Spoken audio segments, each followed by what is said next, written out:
بسم اللہ الرحمن الرحیم۔ پچھلے 2 سیشن سے اور آج الحمدللہ تیسرا سیشن ہے، ہم یہ سیکھنے کی کوشش کر رہے ہیں کہ کس طرح ہم اپنے یعنی انفرادی سطح پر ایک فرد ہونے کی حیثیت سے اور کس طرح کسی بھی کلچر کا ایک حصہ ہونے کی حیثیت سے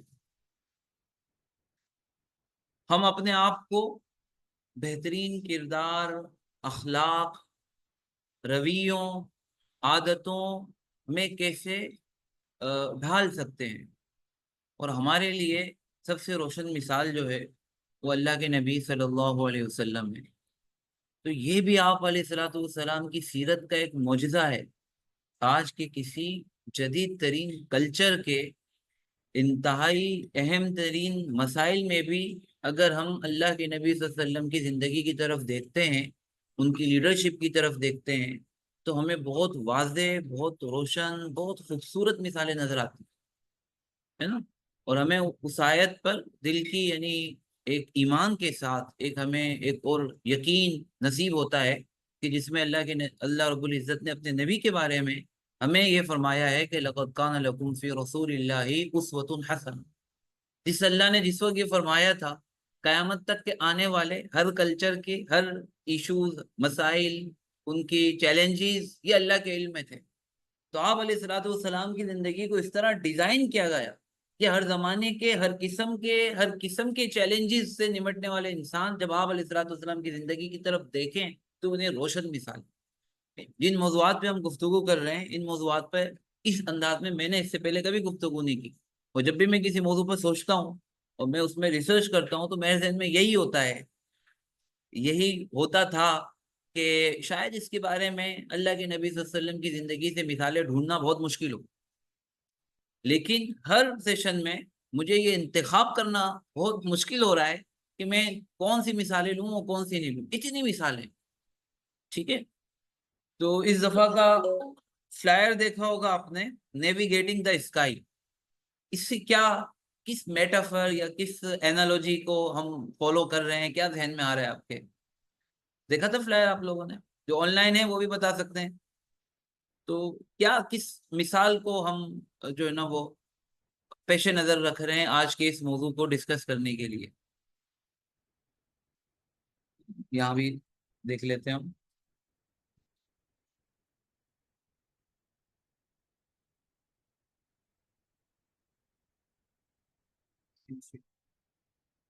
ٹھیک ہے، اسکرین شیئر ہے، اسکرین شیئر ہے۔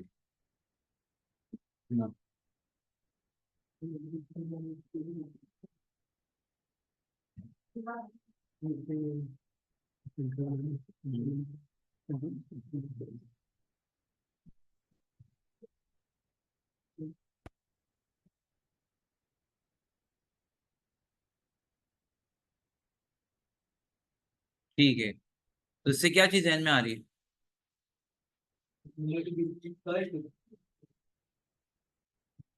فلائر کو دیکھیں۔ ہاں ہاں، آج کی انالوجی ہے پتنگ۔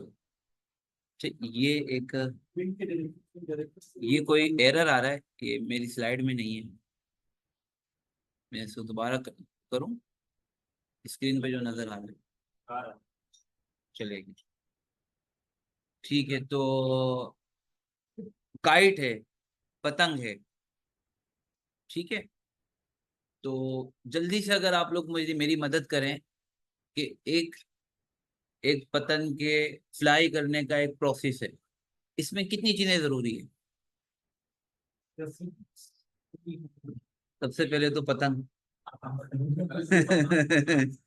ہے نا، اور پتنگ ساری ایک جیسی ہوتی ہیں، سائز میں، کلرز میں، پرفارمنس میں، مٹیریل میں، کون سی کتنی چلے گی، کتنی دیر تک چلے گی، کیسے اڑے گی، کس طرح اڑے گی، ہے نا۔ اچھا، دوسری چیز جو بہت ضروری ہے، ہوا۔ ہوا کے بغیر پتنگ اڑ نہیں سکتی، اگر ہوا نہ ہو تو پتنگ اڑانے والا مستقل